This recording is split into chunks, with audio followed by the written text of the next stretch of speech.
प्यारे साथियों, आप सभी का स्वागत है अपने चैनल खुराई GMS कोचिंग में। आज हम आपके लिए लेकर आए हैं मध्य प्रदेश। यहाँ पर आप देखेंगे भोज विश्वविद्यालय यानी भोज यूनिवर्सिटी भोपाल से, ठीक है। तो यहाँ पर आपको देखिए बैचलर ऑफ आर्ट यानी BA, क्या है BA फर्स्ट ईयर का। यहाँ पर आप देखिए 2021-22 यानी आपका जो अभी असाइनमेंट लग रहे हैं भोज के, उसका सोल्यूशन लेकर आए हैं। फर्स्ट इतिहास का पेपर है, उसका पूरा सोल्यूशन लेकर आए हैं। चलिए बिना टाइम खराब किए निर्देश पढ़ लीजिएगा। इसके बाद चलते हैं पहले क्वेश्चन में। पहले थोड़ा नोट है, ऊपर नोट देख लीजिएगा। यहाँ पर लिखा है प्रश्न क्रमांक 1 से 5 तक के प्रश्न लघु उत्तरीय प्रश्न होंगे। प्रत्येक प्रश्न 2 अंक का होगा। तो यहाँ पर देख लीजिएगा, पहला क्वेश्चन पूछा है नवपाषाण काल पर संक्षिप्त टिप्पणी लिखिए। तो नवपाषाण काल पर संक्षिप्त टिप्पणी लिखना है।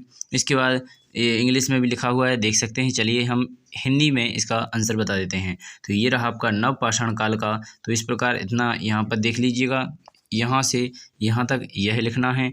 इससे आगे आपका यहाँ पर आपको दिख रहा होगा, तो यहाँ से यहाँ तक लिख लीजिएगा।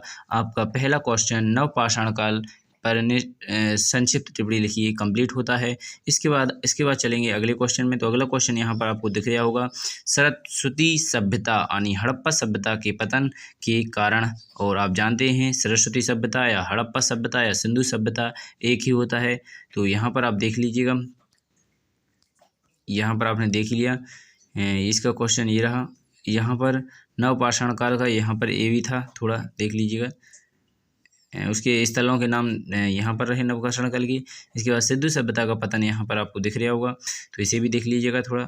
तो यहाँ से यहाँ तक ये रहेगा आपका। इससे आगे आपका ये रहा, इसे भी देख लीजिएगा। इसी का और आगे का है। यहीं पर आपका दूसरा क्वेश्चन भी सिंधु सभ्यता का पतन यानी, या फिर आप लिख सकते हैं हड़प्पा सभ्यता का पतन या फिर सरस्वती सभ्यता का पतन। तीनों का एक ही मतलब होता है, एक ही सभ्यता थी।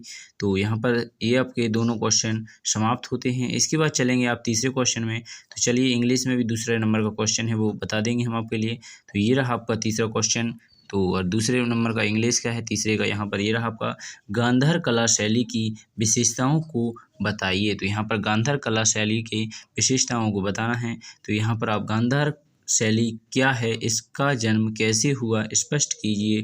तो यहाँ पर आपको दिख रहा होगा। इस प्रकार आप यहाँ से यहाँ तक लिख सकते हैं, बस इतना ही लिखना था। तो चलिए इससे आगे हम अगला क्वेश्चन देखेंगे। तो परमार वंश के राजा भोज की उपलब्धियों को बतलाई। यानी राजा एक भोज राजा थे, उनका नाम भोज लास्ट में लगता था, उस परमार वंश के राजा थे।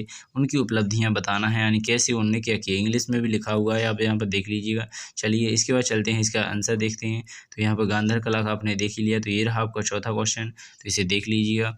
यहाँ पर मेहर भोज थे जो आपके वंश परमार वंश के गांधार वंश यहाँ पर आप देखिएगा परमार वंश के राजा थे यहाँ पर मेहर भोज, जो आपके कन्नौज से बिलोंग करते थे। तो इस प्रकार इनका पूरा कार्यकाल आप देख लीजिए यहाँ से यहाँ तक।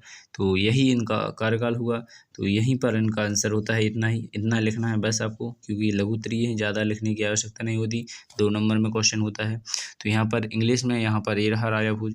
पाँचवा क्वेश्चन देख लीजिएगा, संगम युग को संक्षिप्त में बतलाइए। तो यहाँ पर आप इस क्वेश्चन को भी देख सकते हैं अच्छी तरह से।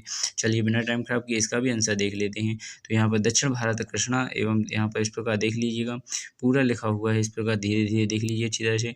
जो भी डाउट या जो भी समझ में ना आए तो पूछ सकते हैं। चलिए इससे आगे और भी दिया गया है, इसे भी देखना पड़ेगा। तो इसे भी देख लीजिए अच्छी तरह से। जो भी डाउट हो उसे आप पूछ सकते हैं बिना कुछ डरे, ठीक है। तो चलिए इसके बाद आगे क्वेश्चन दिया गया है, उनको भी देख लीजिएगा। आगे क्वेश्चन दिया गया है आपका, नोट पढ़ लीजिएगा। नोट, प्रश्न क्रमांक 6 से 10 तक के प्रश्न दीर्घ उत्तरीय रहेंगे। प्रत्येक क्वेश्चन 4 अंक का रहेगा। अब कितने के रहेंगे? 4 के, अभी 2 के थे, तो अब 4 के रहेंगे, ज़्यादा लिखना पड़ेगा। तो यहाँ पर ये रहे इनके क्वेश्चन आंसर, जल्दी से कंप्लीट पढ़ लीजिए। इतिहास के स्वरूप पर महत्व को विस्तार से बताइए। इसके बाद 7वां क्वेश्चन लिखा है, 16 संस्कारों को बतलाइए। अशोक का धम्म को विस्तार से बतलाइए। यहाँ पर 9वां लिखा है, गुप्त काल को भारतीय इतिहास का स्वर्णिम काल कहा जाता है, विस्तृत में समझाइए। यहाँ पर भारतीय संस्कृति के विश्व प्रसार को दर्शाइए। तो आशा करेंगे आप सभी को अच्छी तरह समझ में आ गया होगा। चलिए बिना टाइम खराब किए अब मैं ये आपको बता दूं कि इनके सभी के क्वेश्चन अगले वाले पार्ट में आपको प्रोवाइड करूंगा। तो जल्दी से मेरे चैनल को सब्सक्राइब कर लें। और अगर आप भोज से बिलोंग करते हैं, किसी भी कक्षा में या किसी भी विषय में या कौन सा भी सेमेस्टर या ईयर कर रहे हो तो हमारे चैनल से जुड़ जाएं। फर्स्ट सेकंड सभी की हम आपके लिए हल लेकर आने वाले हैं। धन्यवाद। बिना टाइम खराब किए अगली वीडियो में मिलेंगे। जब तक के लिए सभी भाइयों के लिए, भाइयों बहनों के लिए धन्यवाद। Good bye. भारत माता की जय और जय हिंद, जय भारत।